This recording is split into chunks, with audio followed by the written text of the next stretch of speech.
is trouble. We don't have victories anymore. We used to have victories, but we don't have them. When was the last time anybody saw us beating, let's say, China in a trade deal? They kill us. I beat China all the time. All the time. When did we beat Japan at anything? They send their cars over by the millions. And what do? When was the last time you saw a Chevrolet in Tokyo? It doesn't exist, folks. They beat us all the time. When do we beat Mexico at the border? They're laughing at us, at our stupidity. And now they're beating us economically. They are not our friend, believe me. But they're killing us economically. The U.S. has become a dumping ground for everybody else's problems. Thank you. It's true. Islamic terrorism is eating up large portions of the Middle East. They become rich. I'm in competition with them. They just built a hotel in Syria. Can you believe this? They built a hotel. When I have to build a hotel, I pay interest. They don't have to pay interest because they took the oil that when we left Iraq, I said we should have taken. So now ISIS has the oil. And what they don't have, Iran has. And and I will tell you this, and I said it very strongly, years ago, I said, and I love the military, and I want to have the strongest military that we've ever had, and we need it more now than ever, but I said, don't hit Iraq, because you're going to totally destabilize the Middle East. Iran is going to take over the Middle East. Iran and somebody else will get the oil, and it turned out that Iran is now taking over Iraq. Think of it. Iran is taking over Iraq, and they're taking it over big league. We spent $2 trillion in Iraq. $2 trillion. We lost thousands of lives, thousands in Iraq. We have wounded soldiers who I love. I love. They're great. All over the place. Thousands and thousands of wounded soldiers. And we have nothing. We can't even go there. We have nothing. And every time we give Iraq equipment, the first time a bullet goes off in the air, they leave it. Last week I read 2,300 Humvees. These are big vehicles. Were left behind for the enemy. 2,000, you would say maybe 2, maybe 4, 2,300 sophisticated vehicles they ran, and the enemy took them. You're right.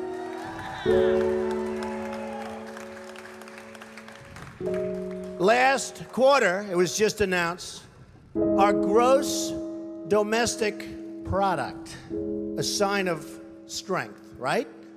But not for us. It was below zero. Who ever heard of this? It's never below zero. Our labor participation rate was the worst since 1978.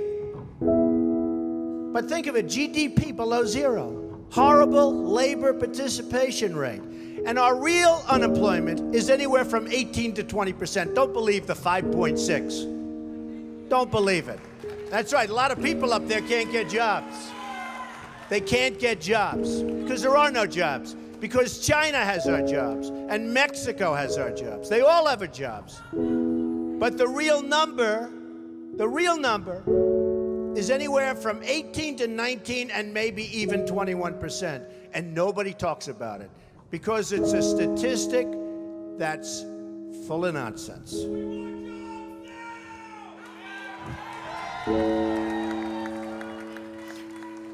Our enemies are getting stronger and stronger by the day. we as a country are getting weaker. Even our nuclear arsenal doesn't work. It came out recently. They have equipment that's 30 years old. They don't even know if it worked. And I thought it was horrible when it was broadcast on television, because boy, does that send signals to Putin and all of the other people that look at us and they say, that is a group of people and that is a nation that truly has no clue. They don't know what they're doing. They don't know what they're doing. We have a disaster called the big lie, Obamacare. Obamacare.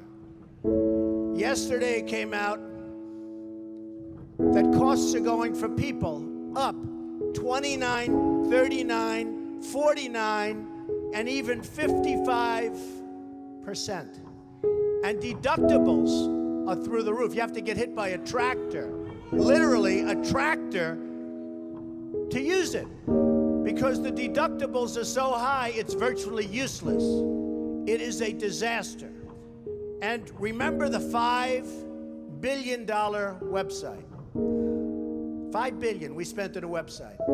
And to this day, it doesn't work. A $5 billion website. I have so many websites. I have them all over the place. I hire people. They do a website. It costs me $3. $5 billion website. I have so many websites. I have them all over the place. I hire people. They do a website. It costs me $3. $5 billion website.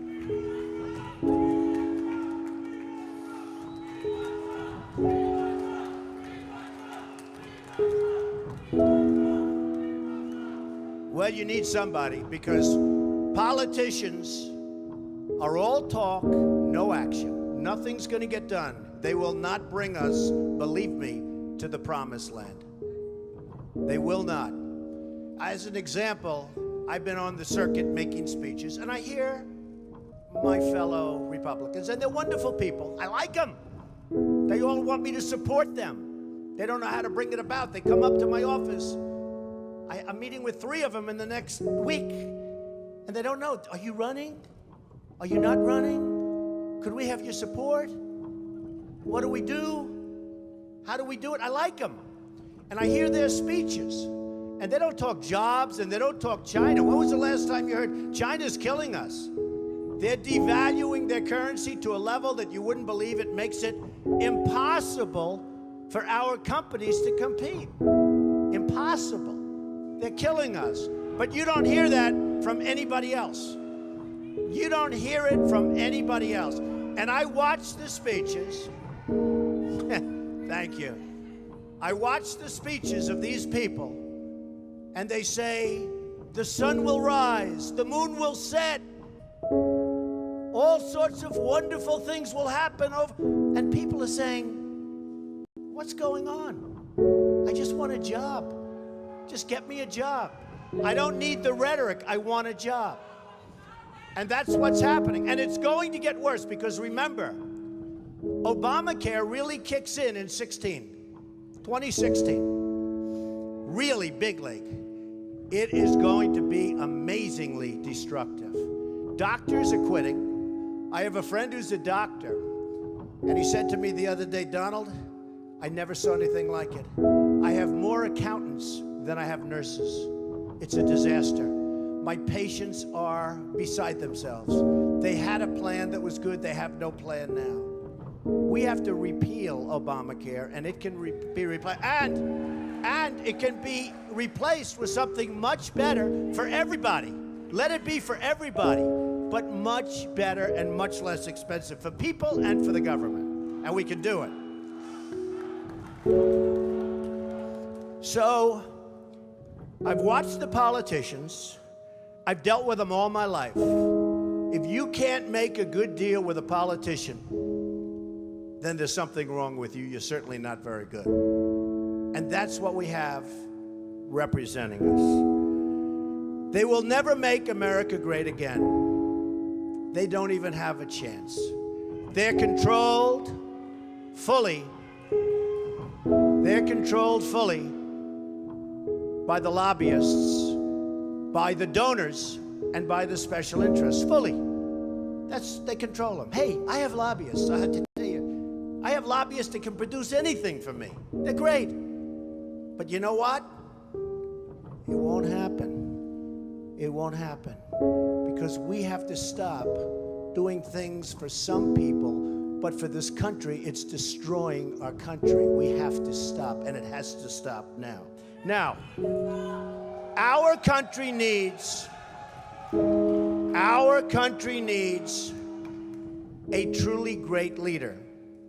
And we need a truly great leader now. We need a leader that wrote The Art of the Deal. We need a leader that can bring back our jobs, can bring back our manufacturing, can bring back our military, can take care of our vets. Our vets have been abandoned. And we also need a cheerleader. You know, when President Obama was elected, I said, well, the one thing I think he'll do well, I think he'll be a great cheerleader for the country. I think he'd be a great spirit. He was vibrant, he was young. I really thought that he would be a great cheerleader. He's not a leader, that's true. You're right about that. But he wasn't a cheerleader. He's actually a negative force. He's been a negative force. He wasn't a cheerleader, he was the opposite. We need somebody that can take the brand of the United States and make it great again. It's not great again. We need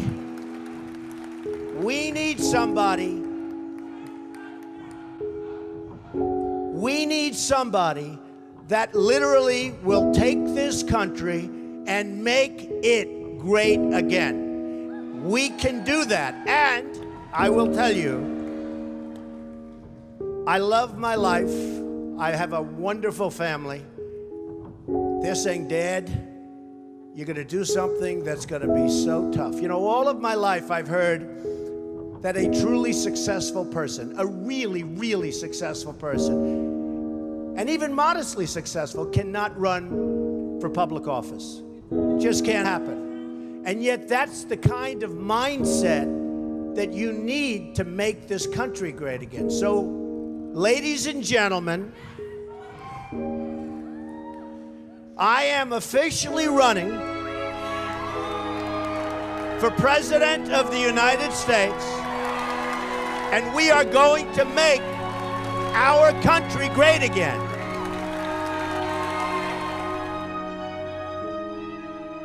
And I could not be more proud tonight to present to you and to all of America my father and our next president, Donald J. Trump.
Thank you.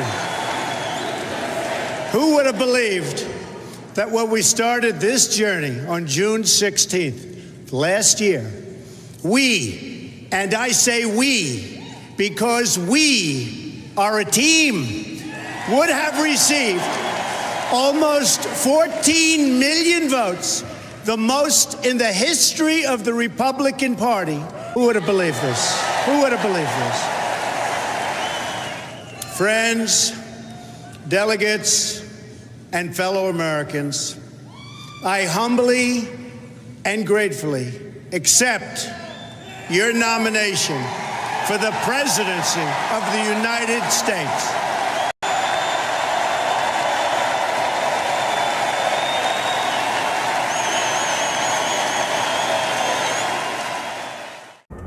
Please raise your right hand and repeat after me.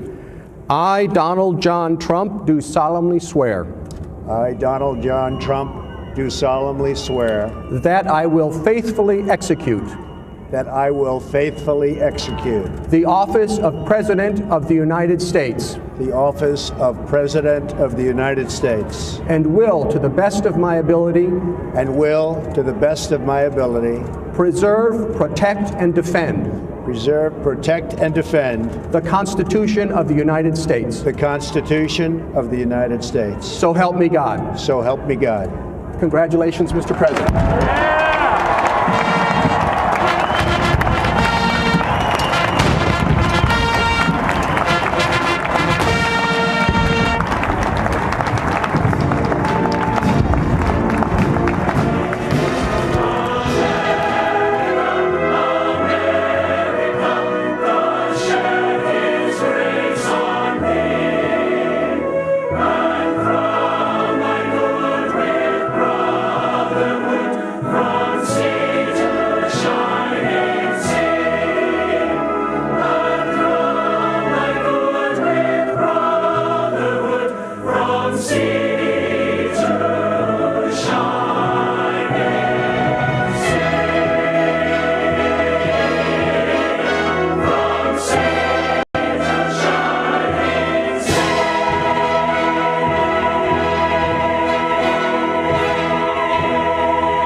Every 4 years, we gather on these steps to carry out the orderly and peaceful transfer of power.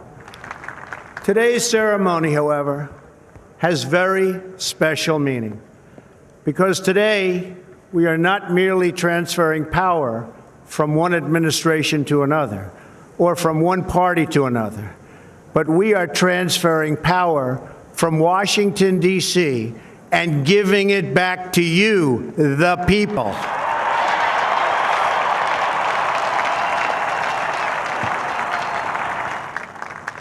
January 20th, 2017 will be remembered as the day the people became the rulers of this nation again.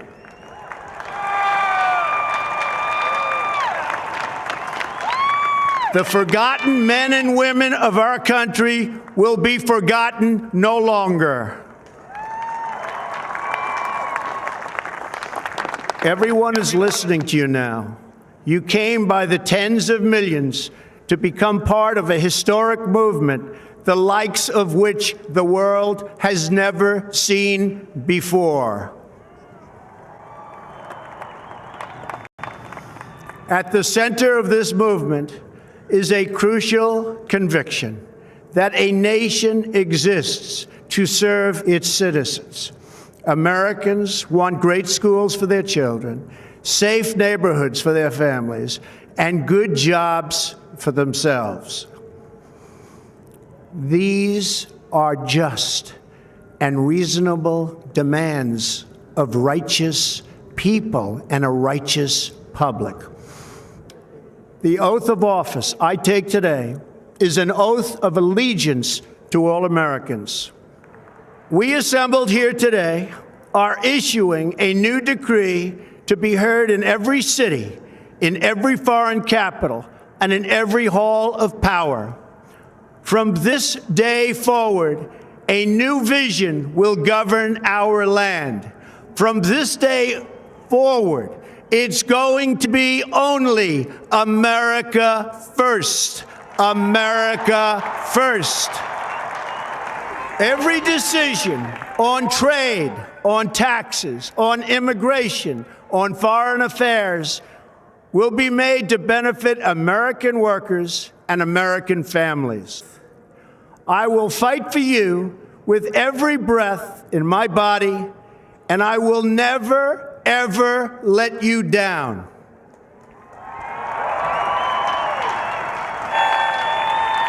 America will start winning again, winning like never before.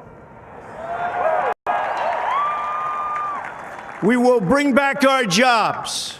We will bring back our borders. We will bring back our wealth. And we will bring back our dreams. We do not seek to impose our way of life on anyone, but rather to let it shine as an example. We will shine for everyone to follow.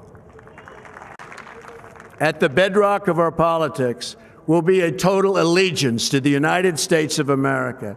And through our loyalty to our country, we will rediscover our loyalty to each other. When you open your heart to patriotism, there is no room for prejudice. The Bible tells us how good and pleasant it is when God's people live together in unity. We must speak our minds openly, debate our disagreements honestly, but always pursue solidarity. When America is united, America is totally unstoppable. In America, we understand that a nation is only living as long as it is striving. We will no longer accept politicians who are all talk and no action, constantly complaining, but never doing anything about it. Do not allow anyone to tell you that it cannot be done. No challenge can match the heart and fight and spirit of America. We will not fail. Our country will thrive and prosper again.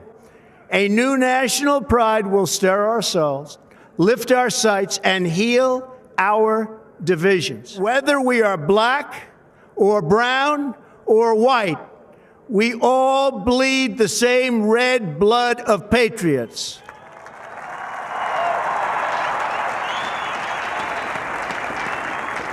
We all enjoy the same glorious freedoms, and we all salute the same great American flag. Together, we will make America strong again. We will make America wealthy again. We will make America proud again. We will make America safe again. And yes, together, we will make America great again. Thank you, God bless you, and God bless America.